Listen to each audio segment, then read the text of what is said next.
for Indonesia. It may not be enough to send them through to the knockout stages of this FIFA Under-17 World Cup, but goals from... Diumumkan langsung pagi ini, FIFA putuskan diskualifikasi Timnas Uganda U17 dan pilih Indonesia U17 sebagai pengganti lolos ke babak 32 besar Piala Dunia U17 2025 setelah ditemukan bahwa Uganda U17 lakukan pemalsuan umur dan doping pada 5 pemain sehingga di luar dugaan menang versus Perancis. Semua auto terkejut sangat dengarnya. Benarkah?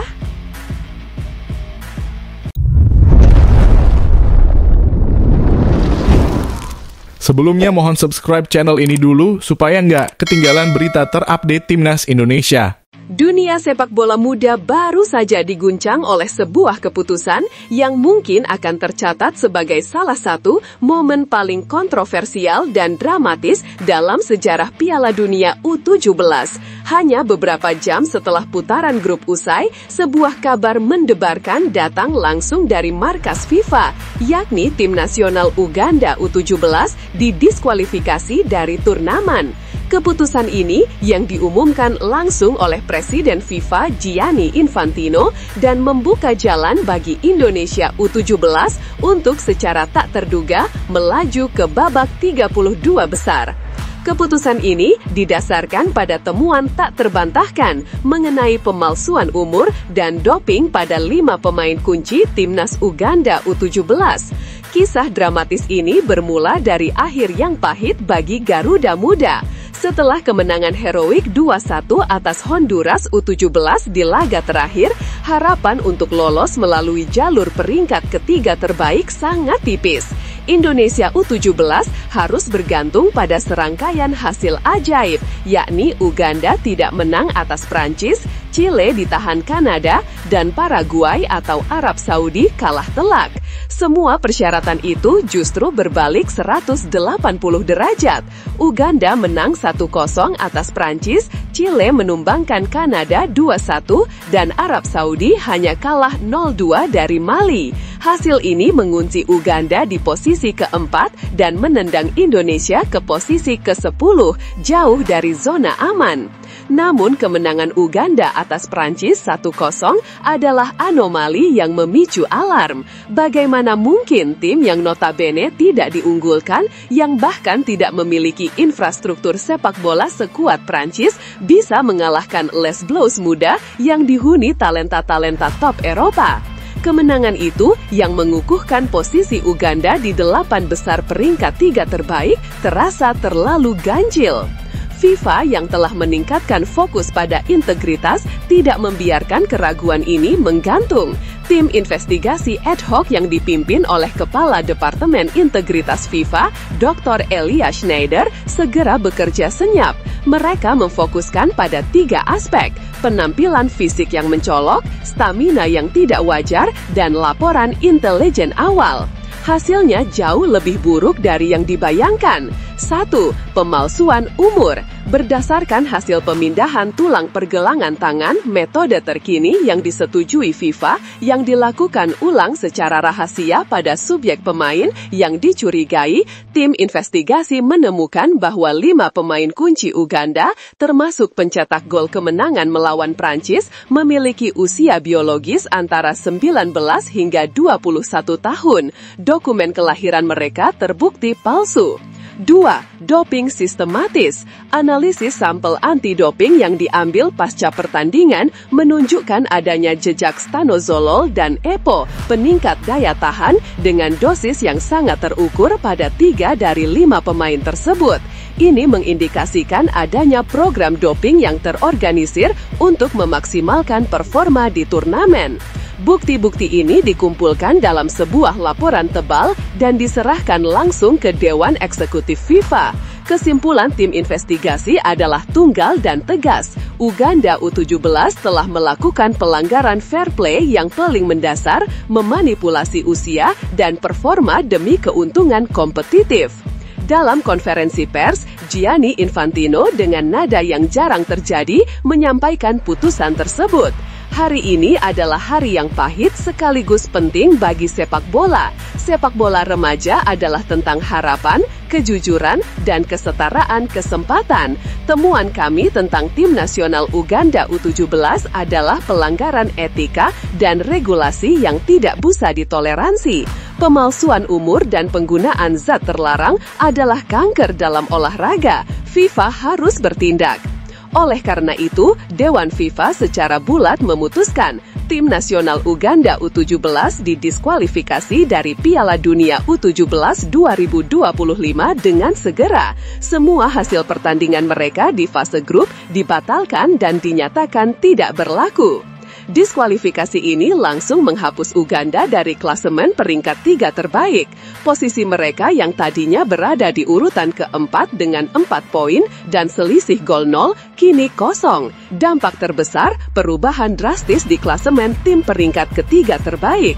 Dengan Uganda tersingkir, Indonesia U17 menjadi pengganti yang ditetapkan langsung oleh FIFA. Sesuai dengan regulasi penanganan diskualifikasi in-turnamen untuk slot lucky losers, FIFA menetapkan dan memutuskan untuk memberikan tiket kelolosan ke babak 32 besar kepada Timnas Indonesia U17.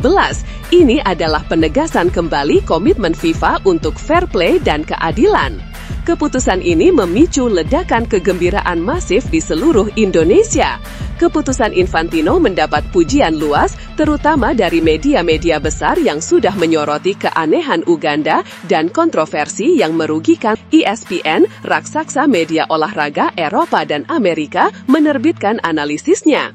Keputusan ini, meskipun dramatis, adalah sebuah keharusan moral. Jika Infantino membiarkan Uganda lolos dengan bukti pemalsuan usia dan doping, seluruh kredibilitas turnamen remaja FIFA akan runtuh. Ini adalah pesan yang jelas, you cheat, you lose everything. Tetapi yang lebih penting adalah implikasinya bagi Indonesia. Mari kita ingat, 2 laga awal Indonesia U17 diwarnai keputusan wasit yang sangat dipertanyakan. Dengan diskualifikasi Uganda dan masuknya Indonesia, FIFA tidak hanya menegakkan aturan, tetapi juga memberikan semacam keadilan kompensasi. Infantino telah memberikan keadilan kepada Indonesia U17 setelah kontroversi yang merusak mental mereka di fase grup. Ini adalah keputusan yang benar, tegas, dan politis yang brilian, tutup editorial ESPN. Keriangan Indonesia U17 harus segera diubah menjadi fokus yang tajam. Sebagai pengganti Uganda, Indonesia otomatis mengambil slot dan bracket mereka di babak 32 besar. Setelah perhitungan ulang seeding babak gugur, Indonesia U17 yang kini menjadi tim terakhir yang lolos, dipastikan akan berhadapan dengan salah satu tim terkuat di turnamen, pemenang grup G. Pemenang grup G ternyata adalah Argentina U17 yang bermain tanpa celah, memenangkan semua pertandingan dan mencetak 9 gol di fase grup.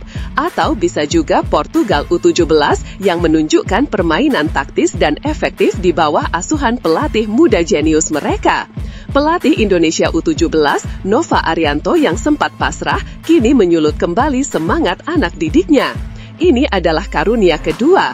Uganda melakukan kesalahan fatal dan kami mendapatkan keadilan. Sekarang tidak ada alasan untuk gentar. Kami akan menghadapi Argentina atau Portugal, tim yang secara teknis dan taktis berada di level tertinggi.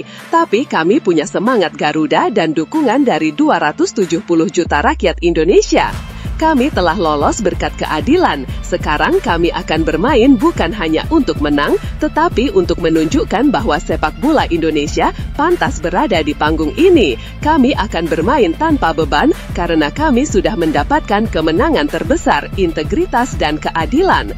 Keputusan Infantino ini bukan hanya tentang diskualifikasi sebuah tim, tetapi tentang penegasan kembali nilai-nilai luhur dalam olahraga. Indonesia U17 kini membawa beban harapan dan simbolisme keadilan.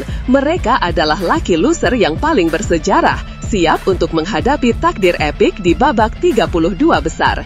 Dunia menanti, akankah keadilan ini berlanjut menjadi keajaiban di lapangan hijau? Namun tunggu dulu, setelah admin telusuri secara mendalam bahwa berita di atas adalah karangan belaka dan hoaks. Ini sebagai edukasi supaya penonton lebih jeli dalam memilih berita.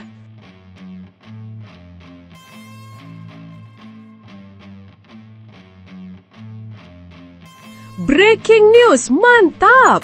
Resmi mundur sebagai asisten pelatih Timnas Uzbekistan, Timur Kapade, buat pengakuan mengejutkan begini di hadapan publik. Benarkah Akui sudah terima tawaran melatih Timnas Indonesia dan akan segera diumumkan bulan ini? Simak ulasan lengkapnya di sini. Sebuah kabar mengejutkan datang dari kawasan Asia Tengah. Timur Kapade, sosok yang beberapa tahun terakhir berada di jajaran kepelatihan Timnas Uzbekistan, memutuskan untuk mengundurkan diri dari posisinya sebagai asisten pelatih. Pengumuman itu disampaikan langsung olehnya melalui akun Instagram pribadinya @timurkapade18, sebuah cara yang cukup personal untuk menutup babak penting dalam karirnya.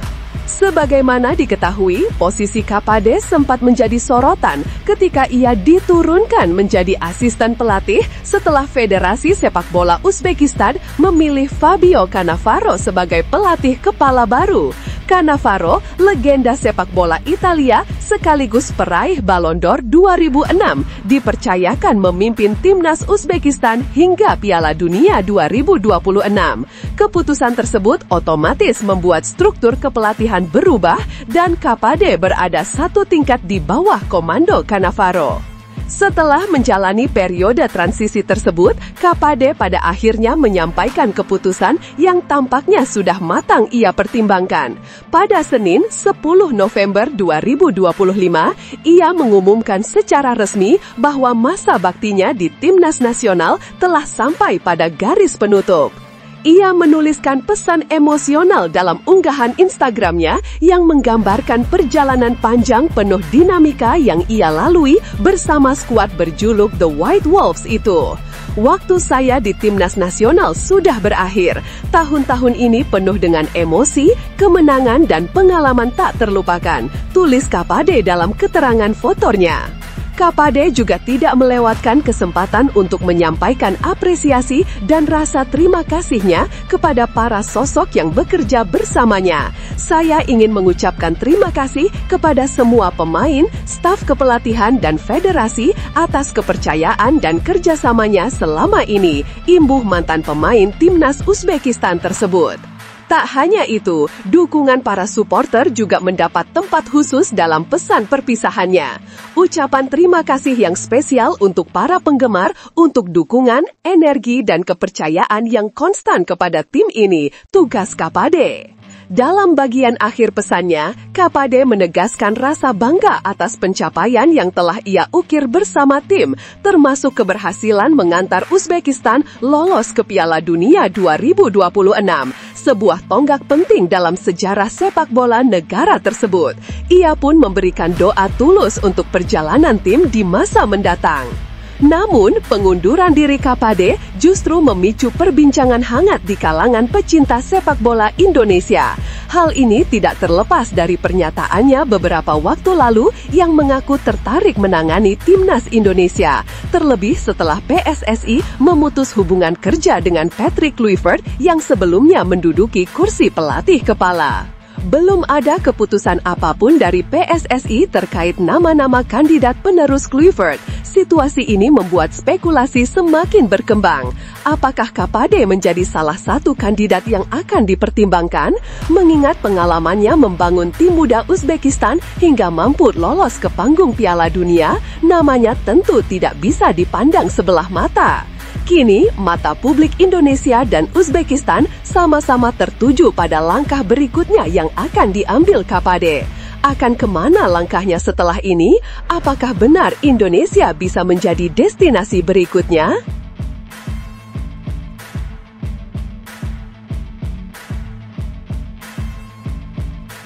Ketua Badan Tim Nasional (BTN) PSSI, Sumarji, kembali menegaskan bahwa pihaknya masih terus melakukan upaya serius untuk memastikan Marcelino Ferdinand dapat memperkuat Timnas U22 Indonesia pada ajang SEA Games 2025.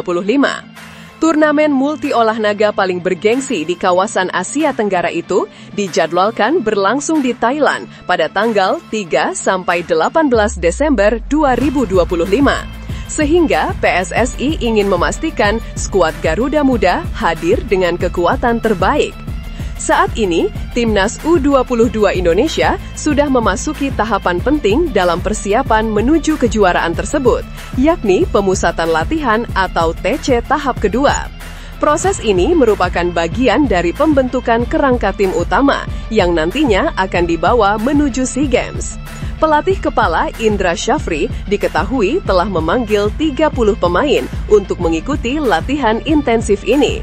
Mereka berasal dari berbagai klub, baik dalam negeri maupun luar negeri, sesuai dengan kebutuhan permainan yang ingin diterapkan Indra Syafri. Menariknya, skuad yang hadir tidak hanya berisi pemain lokal saja, karena ada pula beberapa pemain yang berasal dari luar negeri atau diaspora yang turut mengikuti pemusatan latihan tersebut. Kehadiran para pemain yang berkarir di luar negeri tersebut memberikan dimensi baru dalam gaya bermain dan pengalaman yang dapat memperkaya karakter permainan tim. Selain itu, pada latihan terbuka perdana yang berlangsung di Stadion Madia Senayan, Jakarta pada Selasa, 11 November 2025, terlihat pula kehadiran 3 pemain baru yang sebelumnya belum masuk dalam daftar panggilan. Mereka adalah pemain yang berkarir di klub luar negeri, termasuk salah satunya dari Liga Yunani, serta 2 pemain lainnya yang tengah berkarir di Liga Filipina. Walaupun komposisi ini terlihat mulai mengarah kepada bentuk final, PSSI tetap memiliki harapan untuk membawa skuad yang benar-benar optimal. Dalam konteks inilah, nama Marcelino Ferdinand memiliki tempat khusus.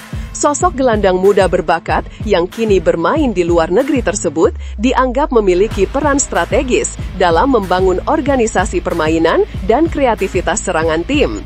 Oleh sebab itu, PSSI masih terus melakukan upaya komunikasi agar Marcelino bisa bergabung. Terkait hal tersebut, Sumarji menjelaskan situasi yang sedang berlangsung mengenai proses diskusi antara PSSI dan klub tempat Marcelino bermain saat ini. Ia menyebut bahwa kehadiran Marcelino masih sangat diharapkan untuk memperkuat Garuda Muda. Kalau Lino, panggilan akrab Marcelino Ferdinand, memang kami sekarang ini sedang berdiskusi, membicarakan bagaimana supaya Lino nanti di akhir Desember sebelum kami berangkat ke Thailand, itu bisa gabung dengan tim, ujar Sumarji kepada awak media termasuk bolasport.com di Stadion Madia, Senayan, Jakarta, Selasa, 11 November 2025. Dalam penjelasannya, Sumarji juga menyebutkan bahwa nama Marcelino Ferdinand tetap terdaftar dalam daftar 50 pemain yang telah diserahkan PSSI kepada Kementerian Pemuda dan Olahraga sebagai kandidat pemain untuk SEA Games 2025. Artinya, kendati saat ini Marcelino belum dipanggil untuk mengikuti TC tahap kedua tersebut, statusnya dalam proyek tim tetap belum terhapus dan masih memiliki peluang untuk bergabung apabila proses komunikasi berjalan lancar.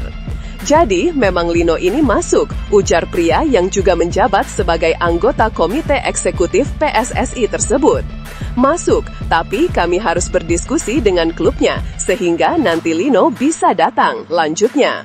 Sementara itu, Timnas U22 Indonesia dijadwalkan akan menjalani 2 pertandingan uji coba melawan tim Mali. Pertandingan ini rencananya akan digelar di Stadion Pakansari, Bogor, Jawa Barat pada tanggal 15 dan 18 November 2026. Setelah rangkaian uji coba tersebut selesai, Timnas U22 Indonesia juga telah memiliki rencana lanjutan dalam bentuk pemusatan latihan tanpa jeda. Hal ini dilakukan untuk menjaga ritme latihan dan menjaga stabilitas kondisi para pemain hingga menjelang pelaksanaan SEA Games. PSSI diketahui memiliki target yang cukup tinggi pada ajang ini, yakni mempertahankan medali emas yang sebelumnya berhasil diraih. Oleh karena itu, rangkaian program latihan dirancang agar berlangsung tanpa terputus sampai mendekati hari keberangkatan menuju Thailand. Menurut kamu, apakah keberadaan Marcelino Ferdinand merupakan kunci yang harus diperjuangkan sampai titik terakhir, mengingat kualitas dan pengalaman yang sangat dibutuhkan?